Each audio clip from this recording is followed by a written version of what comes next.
So my name is Milos Jerabek. I'm the development director on World of Tanks PC here at Wargaming. I joined the company roughly 2 years ago. Before, I was actually in Finland, Germany, for 4 years.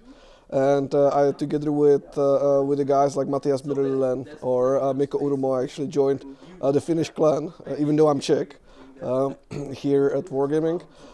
My position is basically overseeing the development, helping to the guys to actually develop all the awesome, cool stuff that they have. And if something is on World of Tanks, it needs to go actually through our team. And well, our latest big part is the World of Tanks 1.0 and the new engine that we are actually soon coming out with.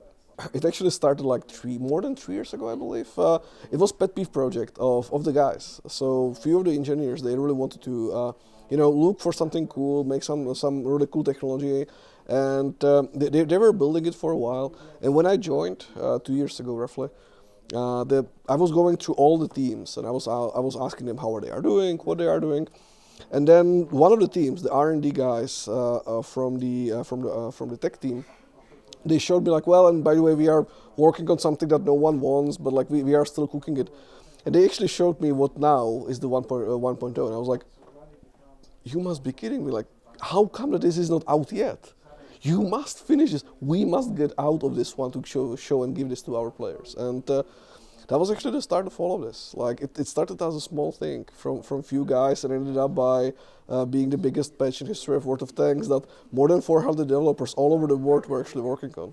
So over 400 people, I believe 9 locations in total, from Minsk, Kiev, Czech Republic, Russia, Vietnam, China, United States, like Romania. We had actually teams all over the place, all over the world, and we were even sending our guys to actually live in Vietnam for 2 months, in Romania for a month.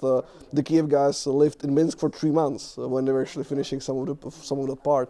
Now we had actually our friends from States for 2 weeks actually in the team. So it was a huge thing to coordinate and cooperate between all of these teams. And it's not only about language. The culture edge of that one is actually quite tricky. But I'm super happy to say that the team not only managed it, but they actually nailed it. Like when we started, one map was roughly 3 to 4 months of work. Now it takes 4.5 weeks. For many of the guys in Minsk, they haven't really cooperated with Western teams before. And let's be honest, the cultural difference between Belarusian, American, or Vietnamese is a bit. There are some differences, and for the guys it was shock. And they really had to learn how to work with these people, how to talk to them. Like that yes might not mean the same in every single language. And for them it was crazy path, but now they are actually super happy about that one, and we actually keep working with these teams, and more and more features are actually coming out from the cross collaboration of different cultures and companies. Super positive. Like I must say they jump on it, literally jumped on it. Like they were asking like, hey, tell us how we can help. Because we told them what we are planning and what we are doing. They saw the engine and the capabilities of it, and they were like, we want to be part of this one. And for us, it was a great partner because with the capacity of their stands, their performance testing, the knowledge base of how the structure and system works, and their support even in the day-to-day development was great. And I'm super happy to actually partner with them because they are actually helping us quite a big time on making this even possible. I believe at the beginning it might be.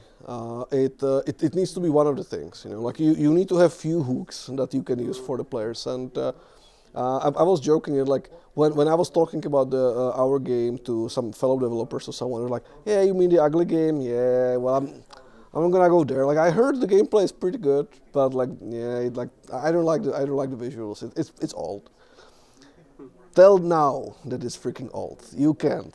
Now it actually looks freaking sexy, and you can actually jump on it. And it's not a blocker anymore. And I believe it was actually it can help us quite a bit into selling it to a little bit younger audience, the guys who are new or who just want to actually see some new cool visuals, because the tanks now look pretty sexy. And I'm not sure if you listen to the music as well. Not yet.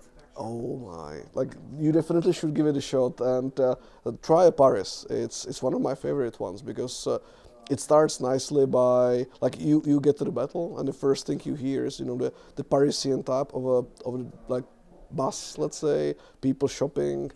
It slowly goes to Marseillaise, and it will actually Marseillaise starts singing. Then you hear actually steps of the soldiers and goes to a horn of the air attack, and then the counter naturally stops and you go to the battle. Like I had the goosebumps when I heard it first time. It's such a buzz, and I believe this helps the players to really get immersed into what they are playing because you feel really as a part of it. This is not anymore the ugly free-to-play game. This is actually the state-of-art AAA piece.